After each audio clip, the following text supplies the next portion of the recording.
A very good morning to all of you. Um, we have all assembled here in this virtual assembly to celebrate the 2582nd anniversary of the Buddha's birth. Before I begin my talk, I would like to preface my talk with homage, a homage to Shakyamuni Buddha, a homage that I consider to be very beautiful and very powerful.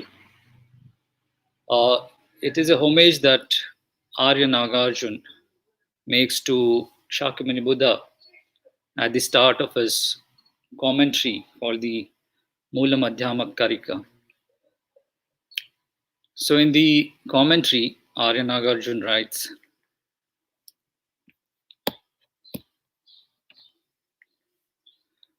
Anirodham nutpadam nutchedam shashvatam, anekartam nanartham nagamam nirgamam, ye pratitya samutpadam prapancha pashmam shivam, desha masa sambuddhastam vande vadatamavaram. So Arya Nagarjuna writes, I prostrate to the perfect Buddha, the supreme among teachers, who taught that whatever is dependently arisen is unceasing, unborn, unannihilated, not permanent, not coming, not going, without distinction, without identity, and that nirvana is the cessation of such mental conception. Arya Nagarjuna presented a very subtle physics through his commentary, the Mula Madhyama Karika. It presents in my opinion, the subtlest interpretation of the Anatta principle or the Anatma principle, an understanding of which is central to the project of liberation that all practitioners of Buddhism undertake. Arya Nagarjuna himself is acknowledged to be a very high ground bodhisattva. He identifies the doctrine of Pratitya Samutpad, or the doctrine of dependent origination, as the doctrine that sets apart the Buddha's teachings and makes him supreme among teachers, worthy of his and everybody's salutations. So, how did the perfect Buddha come to be supreme among teachers? For this, we need to trace back the spiritual journey that the Shakyamuni Buddha followed. Shakyamuni Buddha's spiritual journey from the time he entered the path, when he took his renunciation vows, to receiving prophecy from Buddha Dipankar about his future Buddhahood, to his actual enlightenment about 2,600 years back, spanned a period of several eons. In this period of several eons, the Bodhisattva completed the two accumulations of merit and wisdom, or punya and prajna, which are necessary for complete enlightenment. In his last lifetime in our world, the Bodhisattva descended from Tushita heaven, and then first as a prince and later as a renunciate, he displayed many virtuous deeds that provide essential lessons to the Buddhist practitioners. So, what are the lessons that Shakyamuni's spiritual journey hold for us? Are they relevant in the modern times, especially in these very turbulent times that we are experiencing right now? Now, all of us would agree without any objection, without any reservation, that we are experiencing rather unprecedented times. No one, absolutely no one, could have predicted that life as we live it would come to a complete standstill like the way it has right now. The situation with the virus, it's led to many countries entering a complete lockdown. So maybe there might be some people, some practitioners who are clairvoyant, who might have predicted this day or this situation. But for most of us, it is completely out of the blue. We've been called upon to deal with this rather unprecedented situation. Now, this situation is very challenging, and I think it is challenging in general, but more so for our youth. Our youth uh, who are in a phase of life where, as it is, they have to deal with enormous uncertainty. There's uncertainty about jobs, there's uncertainty about exams, there's uncertainty about the next game changing career move you are planned. Now, while the elder practitioners amongst us have found the individual operating slots, the younger ones, the youth, are still in the process of identifying their slots. Also, there's something very different about the environment that prevails these days. Today's environment demands extreme adaptability, both on the professional career front and on the personal front as well. It is certainly more dynamic from what it used to be when I was a layman. We keep hearing about, these days we use a lot of gadgets, a lot of electronic gadgets, and this is a common observation that the life cycle, the product life cycles of all these gadgets keep shortening. Similarly, our youth also deals with an environment where the skills life cycles are shortening. So there are very short skills life cycles. What I mean is that you need to keep acquiring new skills to keep yourself relevant in the employment market, or you risk being outdated. I think it wasn't so in my parents' generation. In the times of what we would call lifetime employment, you get employed by a certain government organization and you're in it, you're parked in it for the rest of your lifetime, or at least your working lifetime. So the youth have to deal with a very, very, very dynamic environment these days. To compound matters further, we now have this unprecedented global shutdown, unprecedented in scope and scale. The economic engines of the world have been completely shut down. It might take significant amount of time to restart these engines and then let the engines gather some momentum so that the world is able to support the 7 odd billion people that inhabit this planet.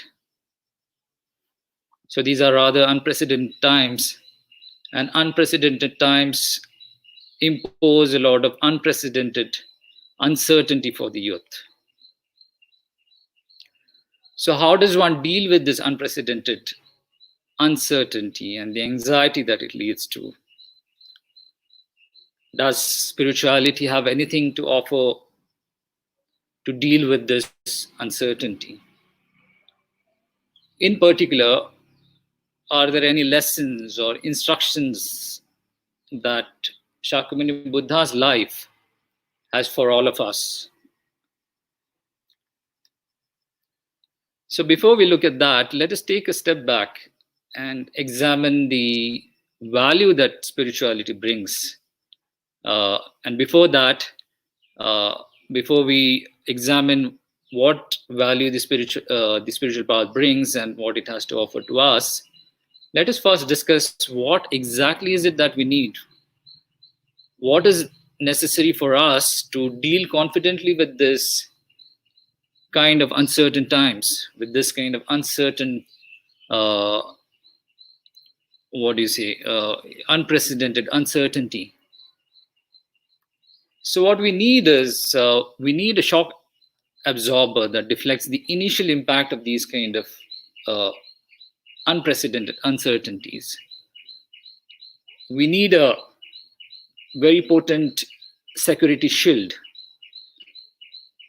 It's not the case that we don't have these security shields, By and large, most of us are aware of the need to possess these security shields, and most of us plan to make or create these kind of security shields by making investments for the future. So we make investments that can bring us financial security in the future. We make investments that can help us on a rainy day. A lot of us plan to invest in all kinds of instruments. We invest in equities, we invest in fixed deposits, we invest in property, we invest in gold. I also hear that there are very fancy instruments available these days, instruments like cryptocurrencies that people invest in. So we invest in all these kind of things to create some sort of financial security for us that would help us deal with uncertainty in the future. Now, it is absolutely imperative to build such kind of financial cushions. But is this financial security sufficient to deal with a situation like the one we are facing right now? Well, from what I hear, the virus has not spared even the financially privileged. Although we might say that access to healthcare facilities would be different for different classes of people.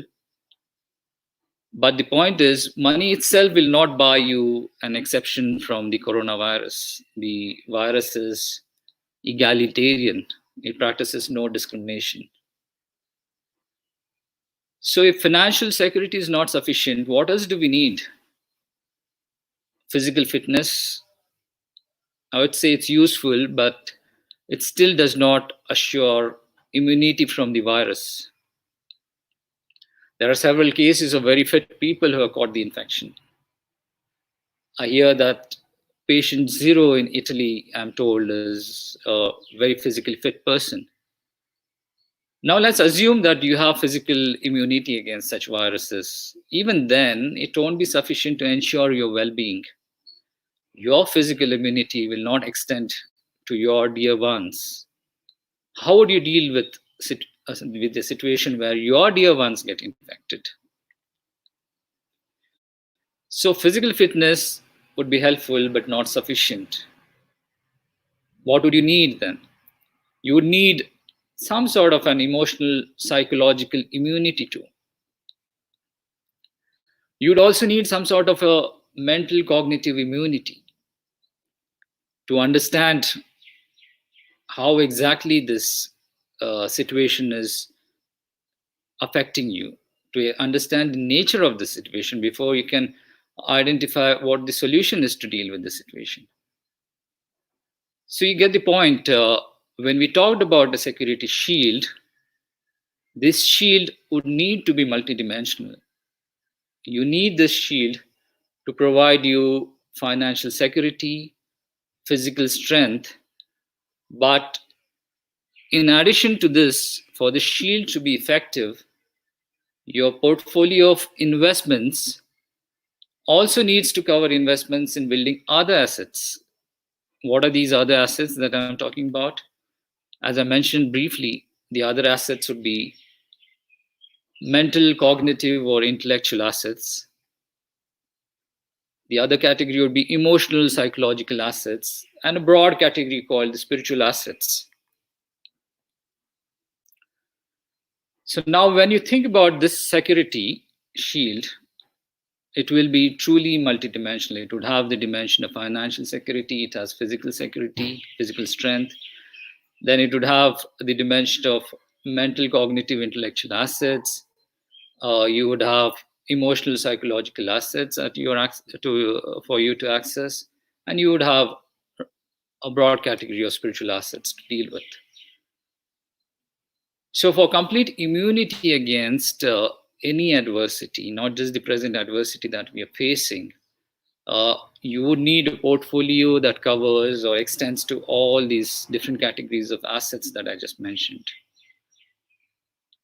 While our material pursuits address the physical and the financial security that we need to deal with an adversity like the COVID-19 situation, It is actually the latter three that are equally, if not more important and critical for enhanced immunity. What are these latter three? The mental, cognitive, intellectual assets. You have the emotional, psychological assets and spiritual assets. So we'll examine each one of these separately. So the first category that I mentioned is the category of mental, cognitive, intellectual assets. These assets in your portfolio are meant to enhance your capacity to understand the adversity that you're experiencing, to map the contours of the adversity that you experience. It is meant to enhance your capacity to identify the nature of the adversity, to identify the causes that created this adversity, to identify whether it is feasible, whether a solution is feasible to deal with this adversity. And having identified the feasibility of a solution, you need to also have the capacity to identify the solution. So, simply put, if you have access to these kind of intellectual cognitive assets, it will help you answer the following questions. What is the adversity? Why did the adversity arise? Can the adversity be fixed? How can I fix this adversity? So when you apply it to the present COVID-19 situation, it's a genuine adversity. It is a very serious adversity that you're facing. Let's say one is at risk of being infected by the virus, or maybe even infected by the virus. So to protect oneself, one would need to have answered the following questions. One would need to understand the nature of the illness by identifying the symptoms. What are the symptoms of the virus illness? What caused these symptoms? What caused this illness to arise? If it is a virus, then what is the genome sequence of this virus? Can I develop immunity against the virus? This is the third question that one needs to answer. Can I develop immunity against the virus? Can I treat this illness? If there's no vaccine to develop immunity, can I treat this virus? Can I treat this illness? And if you find that it is feasible to develop immunity and to have a treatment for this illness, then you need to answer the fourth question. How do I build this immunity? What is the process through which one can develop this immunity? Take a vaccine shot, or if it is treatment for the illness that you're targeting, then do I need to inject injections when I get, do I need to inject medicines when I get infected with this illness? So you need four things to be answered, four questions to be answered. You need to know the symptoms to identify the nature of the illness. You need to know what caused those symptoms. You need to know whether it's feasible to eliminate the illness. And if it is feasible to eliminate, what is the path, what is the process that leads to the elimination of this illness? So you see here, we need to be equipped with complete information and knowledge about the adversity. In this case, it's an illness, to deal with the adversity better. In particular, to eliminate an unpleasant illness, we need to be aware of symptoms. We need to be aware of the diagnosis. So the first part is to understand the symptoms. The second part is to know the diagnosis. What causes lead to those symptoms? And third part is to have a proper prognosis, a description of the relief we can have from this illness. Ideally, we would want complete elimination as relief. And the fourth part would be to know the treatment, the path that leads to that relief. Now, this framework, this logic can be extended to any adversity. For any kind of adversity, we would need to know What is the nature of that adversity? What is the truth of that adversity? What defines that adversity? So you need to know the truth of the adversity. The second is to know the truth of the causes of the adversity. The third would be to know the truth of the cessation or the elimination of the adversity. And the fourth would be to know the truth of the path that leads to the cessation of that adversity. If we know these four truths, then we can deal with any adversity. So you see here, there's a premium on knowing, on having knowledge about these four truths. In a similar manner, there is a great premium that the Buddha placed on knowing the truths of life and existence in general, to be able to eliminate adversity at a very broad, at a very foundational, at the root level.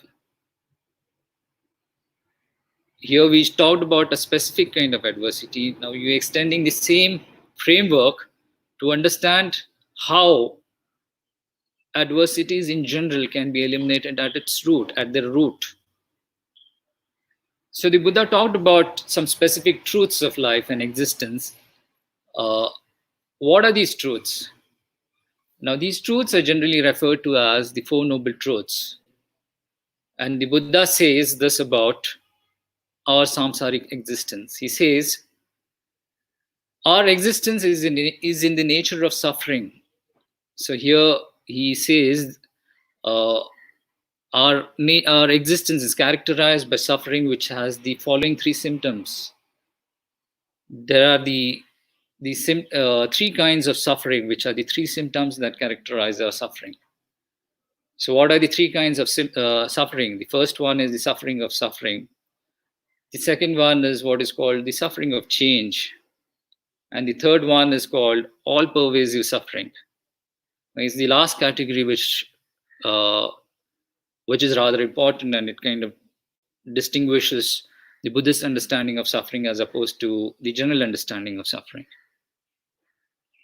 So this is the first truth that he talked about, that our existence is in the nature of suffering. Now the next thing that he talked about is that there are causes that create these sufferings. So here he gives the diagnosis. What are these causes? What are these causes that create suffering, which is the nature of our existence? The diagnosis is that there are afflictions in our mind stream. There are volitional actions or karma that we engage in that leads to these suffering. So that's the second part here. The diagnosis is presented, which gives us an understanding of the causes of suffering. Now the third one is where he presents the prognosis. So he states that there is a state of cessation of all suffering, absolute cessation of all kinds of suffering. So it's rather encouraging. He says that there is a possibility that we can completely cure ourselves and our existence of the suffering. So the prognosis is this cessation is a state characterized by removal of all our obscurations, obstacles, which are in the nature of afflictions which things like attachment, anger, jealousy, pride, those kind of afflictions that are inherently present in our mind stream. If it's not treated by proper practice, then they continue to exist in our mind stream, or of course they can be removed. So this is the third truth that he stated. And then there's the fourth truth that he states, which says that there is a path that leads to this state of cessation. So this is the fourth part, where after having identified the symptoms, the diagnosis, and the prognosis, he gives the treatment. He says, develop the wisdom of anatta, or emptiness. And that is the path that will lead you out of this state of suffering, which will lead you to this state of absolute cessation of suffering. So as we've seen here, the Buddha has placed a lot of premium on using wisdom to deal with our adversities. And wisdom becomes even more important when we are trying to remove our adversities from the roots, to eliminate them at the foundation. So, investing in developing our capacity to acquire wisdom is the central pursuit according to the Buddha. Without wisdom, one would stay ignorant about the nature of the adversity and its causes. And ignorance would compromise our ability to deal with adversity. The Buddha, through the example of his own life, showed the way to accomplish this wisdom. Now, is it beyond us to accomplish this wisdom? I would say it needs a lot of diligence and perseverance, but accomplishing this wisdom is definitely not beyond our abilities. It's not beyond our capacity. In fact, it is precisely for this reason that the Buddha spent most of his, in fact, all his life after he got enlightened, in educating people about what he had experienced and what is the path that would lead to that experience, so that other people could emulate him and follow that very path and lead themselves out of this cycle of suffering. So when we read about all these things about enlightenment, and it sounds very grand, and it might appear a bit daunting when we think about it. It might appear very daunting when we think about what the Buddha accomplished and the kind of effort that he had to put in to accomplish it. What he accomplished was complete and lasting, durable relief from adversity, and that was through application of wisdom that he'd acquired. Application of wisdom that he'd acquired. Now we refer to this state as a state of complete enlightenment. But we need to look at the process that leads to this state. When we look at the final state, it might appear a little daunting, but if we break it down, break down the enormous target of complete enlightenment, and break it down into smaller targets,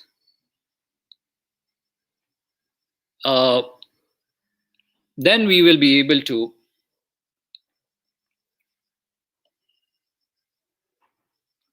if we were able to break down the target of enlightenment into smaller targets, then we would be able to develop a bit more confidence that we can engage with this process, and we can progress on this path.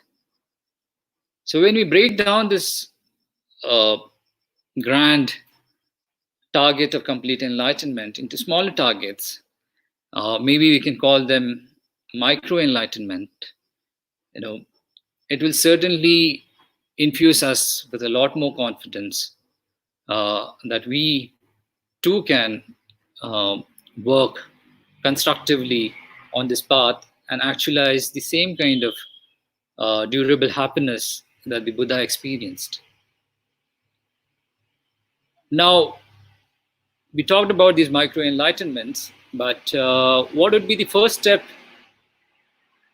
to actualize your first micro enlightenment? Now, the first step, in my opinion, would be to start doing our refuge prayers more diligently. We all do our refuge prayers in the morning, in the evening. We do these prayers regularly, and we do these prayers sometimes with a bit more sincerity than maybe at other times, especially when there's an occasion like the Buddha Jayanti or these kind of occasions. From our experience, we would probably know that there's a bit more sincerity when we do these refuge prayers. Now, when we want to do these refuge prayers, what do I mean when I say we need to do these refuge prayers diligently? We start by asking ourselves the following questions. Our refuge prayer goes like this. We say Buddham Sharanam Gacchami, we say Dhammam Sharanam Gacchami, we say Sangham Sharanam Gacchami. So when I say Buddham Sharanam Gacchami, or I go to refuge to the Buddha, we want the following questions to be answered. What does it mean to go to refuge? What does refuge imply? Who is the Buddha that I am going to refuge to? Does it imply just the historical Buddha, or does it imply something more than that? If it implies something more than that, and if Buddha is a generic reference, then how do I define a Buddha? What is the nature of this I that is seeking refuge? So there are three parts. You need to understand what exactly it means when you say I'm going to refuge to. So what does refuge mean? What is the object of refuge? What is the nature of the object of refuge? In this case, when we say Buddham Sharanam Gacchami, what does Buddha imply? And then you say Gacchami, I am going to refuge to the Buddha. So what is the nature of this I that is seeking refuge? So you want these three questions to be answered when you do these refuge prayers, so that you can reflect and contemplate on the deep meaning of this refuge prayer. Similarly, when you say Dhammam Sharanam Gacchami and Sangham Sharanam Gacchami, what is the Dhamma that I go to refuge to? And what is the Sangha that I go to refuge to? So we do our refuge prayers. Now, if we were to do our refuge prayers with these answers, with answers to the above questions, then it would definitely be more meaningful. So we need to be able to cultivate this habit of inquiring, analyzing some of the routine things that we do, whether it is doing the refuge prayer, whether it is offering a lamp at the altar in front of a Buddha statue. What exactly do these things mean, and what is the kind of implication that these activities have? These are virtuous activities, but why are they considered virtuous? They're virtuous because they help us accumulate merit. How does the accumulation of merit happen? So if one reflects on these things while engaging in these routine things, then these very routine things itself will become very effective parts of your practice. So till now we've talked about we were talking about the security shield, and we talked about the importance of acquiring cognitive intellectual assets, or a framework to build wisdom to deal with adversity. Now, after that, we had identified 5 different dimensions for our security seal. The fourth dimension that we talked about was the psychological and the emotional assets. So what do we mean here? So in conjunction with acquiring wisdom about the true nature of the adversities that we face, we need to equip ourselves with some really potent, effective psychological responses.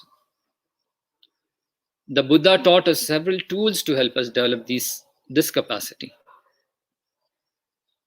There's an enormous variety of mind training techniques that the Buddha has taught. We'll briefly discuss one such tool to better understand this class of psychological emotional assets that the Buddhist literature is full of. I mean, there are a multitude of these kind of tools mentioned in the Buddhist scriptures. We're going to talk about one such tool here. So in one of the sutras that the Buddha spoke about, in the Lok Vipatti Sutta, the Buddha says, monks, these 8 worldly conditions spin after the world, and the world spins after these 8 worldly conditions. Which 8? Gain and loss, status and disgrace, censure and praise, pleasure and pain. These are the 8 worldly conditions that spin after the world, and the world spins after these 8 worldly conditions. So, this is from the Loka Vipatti Sutta. There's also a reference to these 8 worldly concerns in a text in a commentary authored by Arya Nagarjun.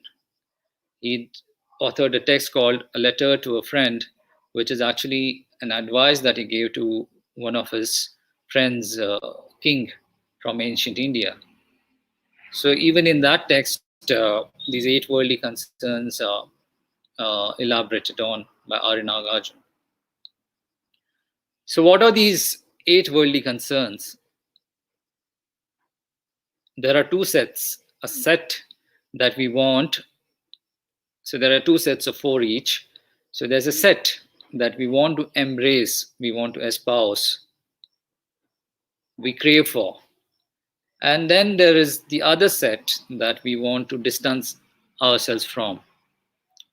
We are averse to that set. So there's an attachment for the first set, and there's an aversion for the latter set. So there are 4 pairs in these 8 worldly concerns, as mentioned in the sutra that we just read. The 4 pairs are gain and loss. The second pair is pleasure and pain. The third pair is censure and praise. And the fourth pair is reputation, fame, or status, and ill fame, disrepute, or disgrace. So if we were to look at our own lives, our own day-to-day experiences, we'll find that all our activities, all our endeavors are characterized by these pursuits, by these 4 pairs of worldly concerns, or the 8 worldly concerns. We seek profit or gain, and we seek to avoid losses. We seek pleasure, and we seek to avoid pain. We seek praise, and we seek to avoid criticism or censure. We seek reputation, we seek status, we seek fame, and we also seek to avoid disgrace or infamy or disrepute. Now, having realized the drivers of our actions, our routine actions, the incentive and the disincentive pairs, the 4 pairs that we just talked about, these pairs govern our actions. We need to now understand how to adapt our responses to maximize our well-being, durable well-being, not just a temporary well-being. So this we can do by understanding the nature of these incentives and disincentives. So how do we develop this understanding? We do this by understanding the incentives from their objective side, from their side, from the object side. And we also need to develop an understanding of the subjective part that deals with these incentives, the mind, the person that responds to these pairs of incentives and disincentives. So we need to understand the subjective response adaptation that we should make.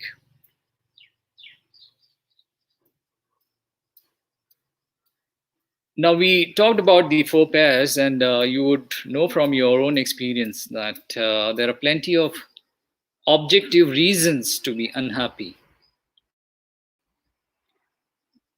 Your boss could be critical of your work. You could be struggling to make ends meet. You would probably have financial constraints, or you may be suffering from some sort of physical illness. All these things could be the objective reasons that bring about your unhappiness. But if you make a big list of all the unhappy people in the world, in the entire world, and you took away these causes that we just talked about, boss being critical of your work, financial constraints, physical illness, uh, you take away everyone whose malice was down to one of these easily explainable causes, you would still have a pretty huge number of unhappy people. These are people who don't have any financial constraints, who do not have any kind of physical illness, or who have bosses who are very appreciative of their work. Now, in spite of having all these conditions, you would know that these people who are financially secure and professionally successful and loved by people, uh, ideally, these should be a great basis for happiness. But we all know from personal experience that it is perfectly possible to have all these things and still be pretty miserable. So take the first pair, for example. You have the pair of profit and losses. So we all want more of profit and we want to avoid losses. So profit, let's say you're offered a job that pays you twice the salary that you currently earn. Now it is entirely possible that while you gain through your salary at your new job, the new job puts you under so much physical stress that you end up with significantly higher medical expenses, thus negating all your gains. Or, although your current job does not pay you as much as the new job, over a period of maybe a few years, you could be potentially able to earn 10 times what the new job is going to offer you. And what is the point of all this? The point is, it's obvious from our experiences that gain is not absolute. You could be gaining here, but losing there. You could be gaining now, but losing later. So gain is not absolute in that sense. Now we all seek pleasure. The second pair, pleasure and pain. We all seek pleasure and we want to avoid pain. Now take pleasure. Let's say you enjoy the food at a particular restaurant, but the restaurant happens to be in an extremely noisy locality. So while you experience the pleasure of eating delicious food, you would also then have to endure the pain of cacophony in the background. Also, it's possible that the food that you enjoy, uh, it may over a period of time lead to some sort of digestive problems. Then you end up experiencing chronic pain in your stomach. So again, the point here is pleasure is not absolute. You could be experiencing pleasure here, you could be experiencing pain there at the same time. You could be experiencing pleasure now, but experiencing pain later from the same cause. The third pair, we all seek praise. We all thrive on praise. We need acknowledgement that we work, our work is good, it is substantial, it's contributing to the company. And we seek to avoid any kind of criticism. So again, let's say you have a boss who praises you for the work that you just completed. At the same time, you'll find that it's entirely possible that their co-worker doesn't appreciate that only you've got the praise and he accuses you of being manipulative. So at the same time, you're experiencing praise, you're enjoying praise, but you're also having to deal with some sort of censure or criticism. Similarly, it's possible that your boss is just lining you up for severe criticism at a later point in time. He's just lining you up for severe criticism later by softening you up with some praise now. So again, what's the point? The point is praise also is not absolute. You could be praised here but censored there. You could be praised now but criticized later. You could extend a similar argument for the fourth pair also. We seek reputation, we seek fame, but we want to avoid ill fame and disrepute. So let's say you're famous right now amongst your social media peers. We talked about praise, and all of us, we are fond of having people click on the thumbs up icon in your post or on your in response to the images that you post on Instagram or on Facebook or whatever it is.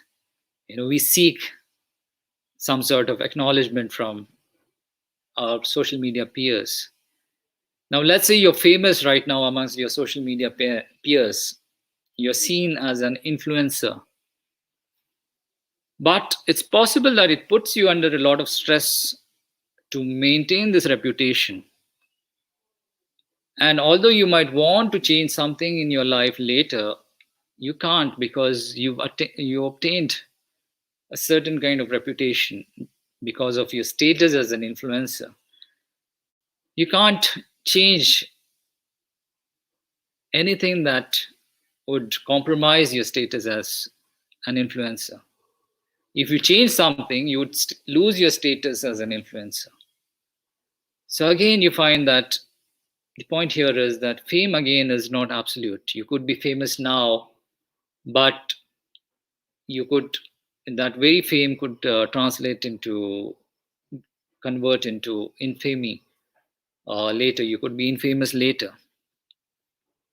So what does this all imply? Your objects of pursuit are not constant. They are changing, they are fleeting.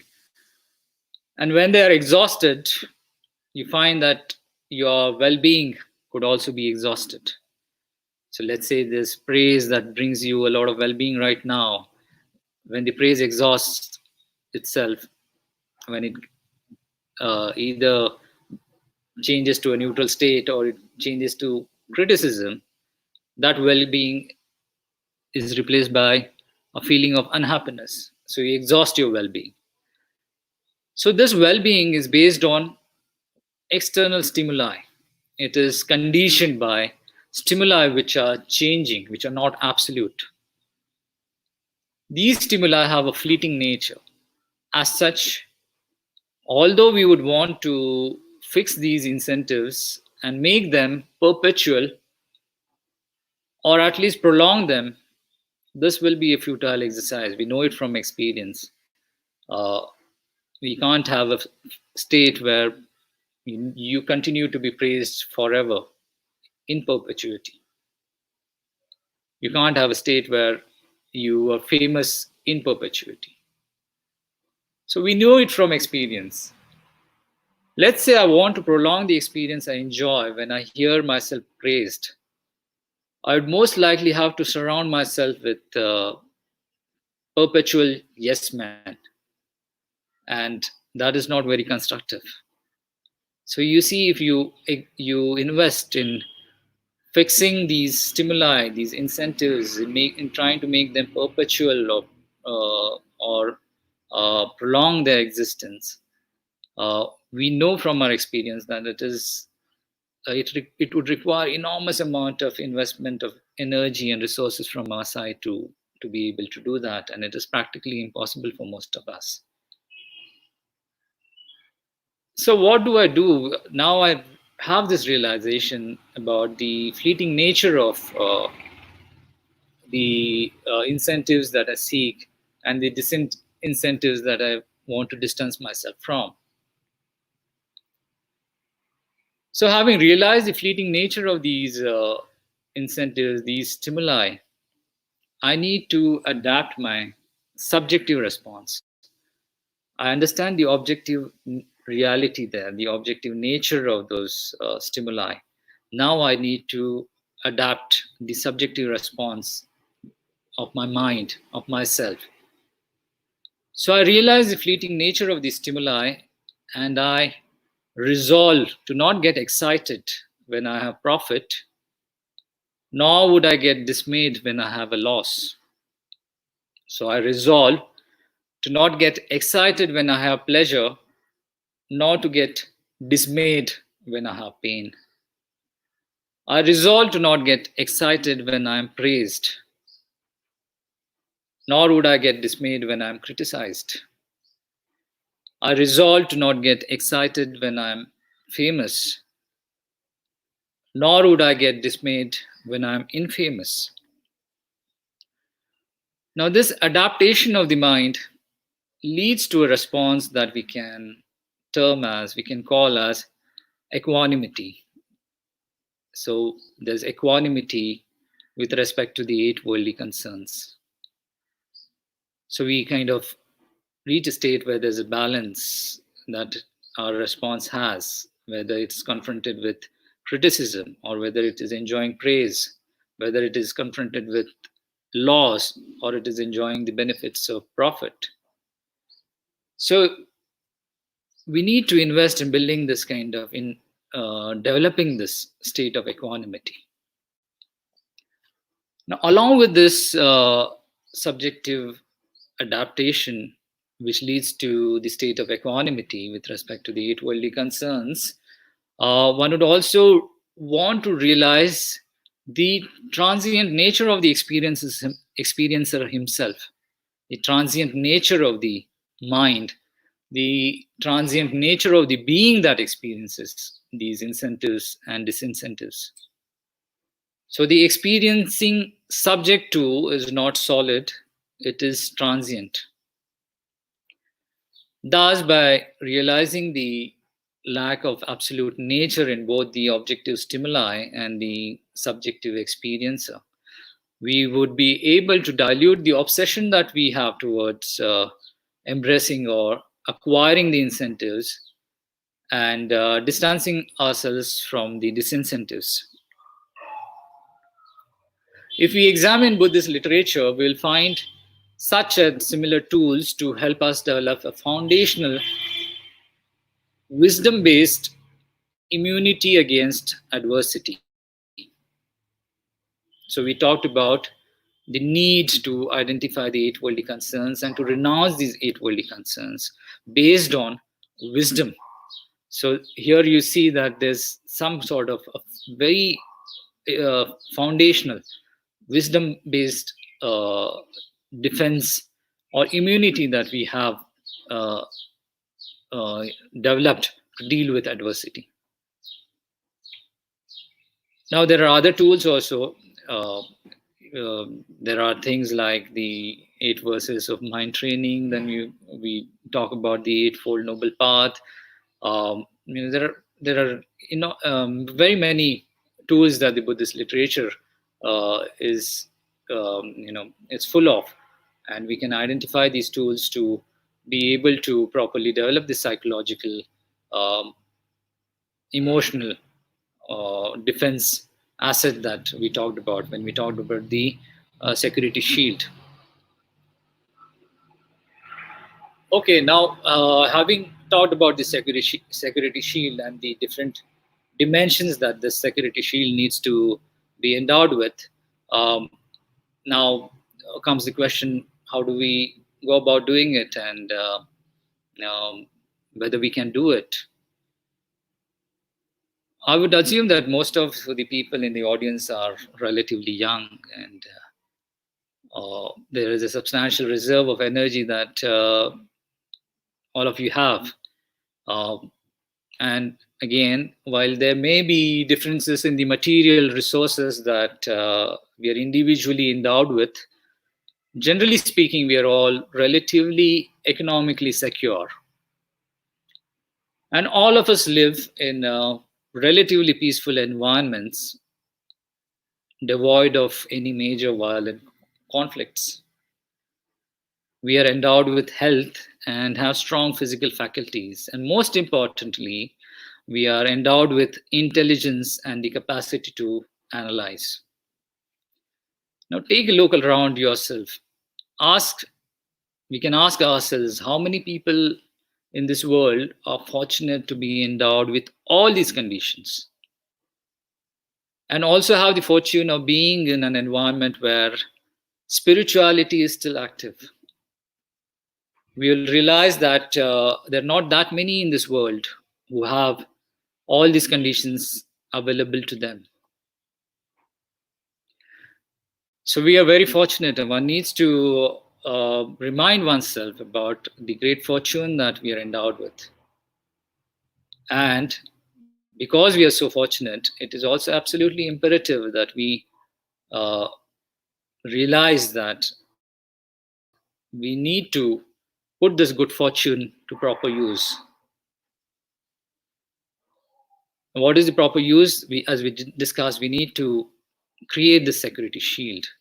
So, in order to create the security shield that we discussed, we need to make some investment toward building our cognitive assets, psychological and spiritual assets, in addition to the financial assets and the physical assets that we have been investing in or we plan to invest in.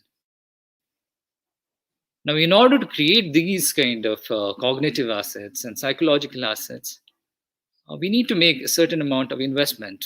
And in my opinion, if we are disciplined, uh, it won't demand anything more than maybe about 10 to 15 minutes a day.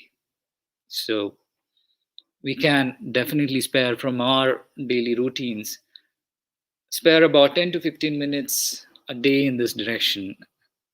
I'm certain that all of us can do it. At this point, I would just like to narrate a brief incident from my monastery. Just a few days back, there's this small young monk in the hostel that I'm part of. I stay in a monastery which has several hostels, about 15 odd hostels, and the hostel that I belong to, there are a few young monks. So there's this young monk, about 9 to 10 years old, and slightly on the plump side. And I noticed the other day that he had cut down on his food intake. I mean, he would bring a very small bowl to the dining area and have very little amount of food. So I asked him what's causing him to, what led him to uh, decide that he needs to have only a small amount of food. And he said that, I want to become like the Buddha. Uh, so he'd just seen this animation about the Buddha's life, and what something really caught his imagination. And he, in particular, this episode of where the Buddha practices severe austerities and survives only on 1 grain of rice for for a period of several years. That caught his imagination, and he he's now generated this aspiration. It's quite a genuine aspiration. It's not synthetic. It's not artificial. He's quite sincere when he says that, because I want to become like the Buddha, I want to cut down on my food intake. Right now, I'll eat only this amount of rice, but later on, I want to even cut down on that intake. And at a future point in time, I'll probably be able to survive on 1 grain of rice, just like the Buddha did. So, there's this incident, there's this episode from the Buddha's life that created an impression on this this child's mind, and it's given him a target or a goal uh, to work towards. Uh, so similarly, there's much inspiration that we can draw from the Buddha's spiritual journey, and we do not have to practice severe austerities like he experimented with. In fact, I urge all of you to eat well, especially in these times. We need to ensure that we are in the best of our physical states.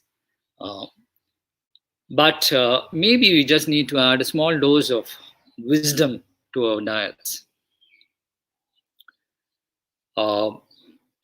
So we at the end, I would just like to end my talk with a fervent prayer, with a small dedication, with a prayer that may we all be blessed with the energy to follow in the footsteps of our teacher, the great Buddha. And just like the Buddha did, may we all be able to actualize the same spiritual goals as he did. So, with this brief dedication, I would like to conclude my talk. All the best. Namo Buddhaya.